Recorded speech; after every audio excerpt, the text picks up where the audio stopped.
Em contrapartida a tudo isso, não há uma taxa de investimento crescente no país e não há também uma taxa de poupança decente no país. Claro, há um efeito crowding out, o governo é o principal gastador. E aí não deixa muito espaço para os indivíduos pouparem. É uma sociedade realmente da cigarra, onde a preocupação é só com um curto prazo. Né? Não há uma, os austríacos gostariam de usar o termo preferência intertemporal, não há aqui um foco no longo prazo, não há uma preocupação em poupar um pouco mais hoje para consumir mais no futuro, investindo hoje no curto prazo. Não há isso. Há uma crença generalizada de que é possível ter e comer o bolo ao mesmo tempo. There's no free lunch. Para o Brasil, não é bem assim. O Brasil acha que existe free lunch. É o governo, essa entidade abstrata, onde todos tentam viver à custa de todos. Outra medida anticíclica que o governo alardeou muito na imprensa, aumentar gasto com funcionalismo público, 40 bilhões de salto para pagar inchaço da máquina estatal.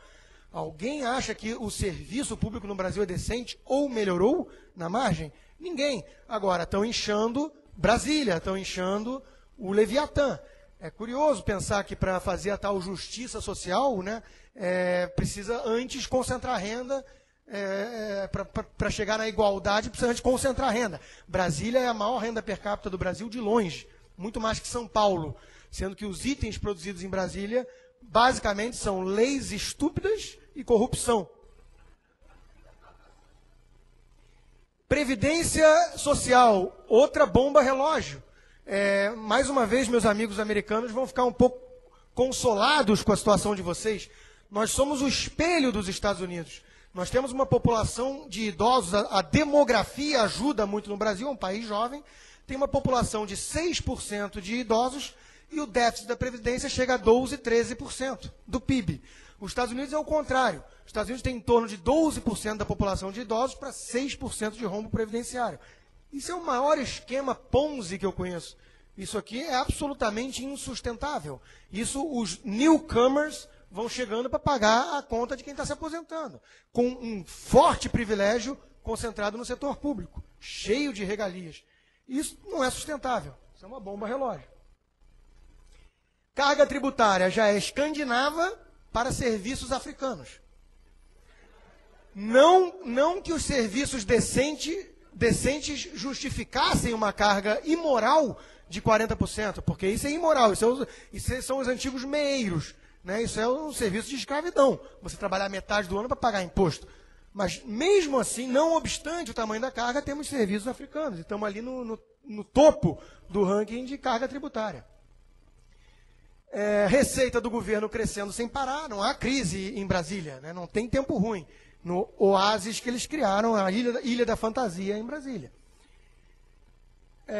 Bom, liberdade econômica. É curioso que nossos colegas da esquerda acusam o neoliberalismo, né, esse fantasma criado e existente só na mitologia de esquerda, condenado por todos os males do país. Mas a pergunta é, que neoliberalismo, que liberalismo é esse? Nós estamos no final, na rabeira do ranking de liberdade econômica, tanto do Heritage Foundation como do Fraser Institute. E, de fato, isso é evidente para qualquer empresário nesse país, pequeno ou não. Você tenta abrir uma empresa, tenta passar por todas as fiscalizações e burocracia e regulações, tenta fechar uma empresa, tenta contratar alguém, tenta demitir alguém, né? Então, nós vivemos realmente uma situação aqui muito preocupante de semi-socialismo. O Brasil ele pode ser qualquer coisa, menos capitalista liberal. Ele pode ser feudalista, corporativista, clientelista, patrimonialista, socialista, qualquer ista desse, menos liberal. Liberal ele não é. Roberto Campos costumava dizer que o liberalismo passou mais longe do Brasil do que Plutão da Terra. E aqui já começam a aparecer alguns sintomas preocupantes. Hoje eu estava vendo o jornal aqui de Porto Alegre, mostrando que o nível de inflação, que eles chamam de inflação, né, que já chegou aí na cadeia final dos consumidores, o nível de inflação desse primeiro trimestre agora é o maior em 7 anos já. Projetado para o ano completo de 2010 já está acima de 5%. Enquanto isso, o Banco Central está behind the curve, esperando para subir juros, porque é um ano de eleição, né? E sabe como é que é essa coisa. Empresário é ganancioso, só pensa no curto prazo, e político não. Político é santo, clarividente, altruísta, que está preocupado com o Brasil nos próximos 40 anos, nós sabemos disso. Então, a inflação está começando a incomodar.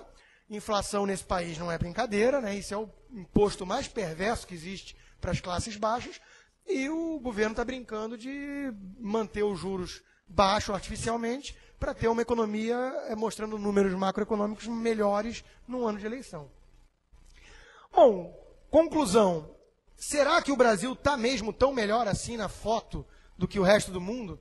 Ele, de fato, foi pego numa crise ligada a setor financeiro e crédito e imobiliário, numa base muito baixa ainda. Então, ele sofreu menos com a crise nesse aspecto. Agora, como eu espero ter mostrado, o Brasil está muito longe de ter uma dinâmica saudável e sustentável de crescimento econômico. Muito pelo contrário, o que chamam de medidas anticíclicas são, novamente, mais do mesmo, que é inchaço de máquina pública, concentração de crédito no governo, com critérios políticos e não econômicos. É mais ou menos um modelo chinês, né, que muita gente está encantado hoje em dia e não sabe o que espera à frente. Então, eu vejo essa situação do Brasil. Claro, há alguns pontos positivos, sim. Hoje em dia tem algumas empresas com acesso a capital brasileiro e estrangeiro que não havia antes. Tudo isso é verdade. Mas, como eu espero ter mostrado aqui de forma bem sucedida, há uma bomba relógio, há as sementes da próxima crise grave à frente plantadas hoje por esse governo que posa de bastião da estabilidade, cuja intervenção do governo salvou o país da crise. Ora, quando nós temos um diagnóstico totalmente errado desses, é óbvio que o remédio vai ser errado. Quando o médico erra o diagnóstico, a receita vai ser mais do veneno que causou os problemas. Então, eu estou muito preocupado com a situação do Brasil, pensando à frente, próximos 3, 4, 5 anos. Eu não sei precisar quando. O que eu sei é que vai vir uma crise séria e, novamente, vão acusar o neoliberalismo. Mas a gente pôde ver aqui, pelo menos, os 2 ônibus da escola austríaca, que a verdade está bem diferente disso. A verdade está em outro lugar, está no governo. Obrigado.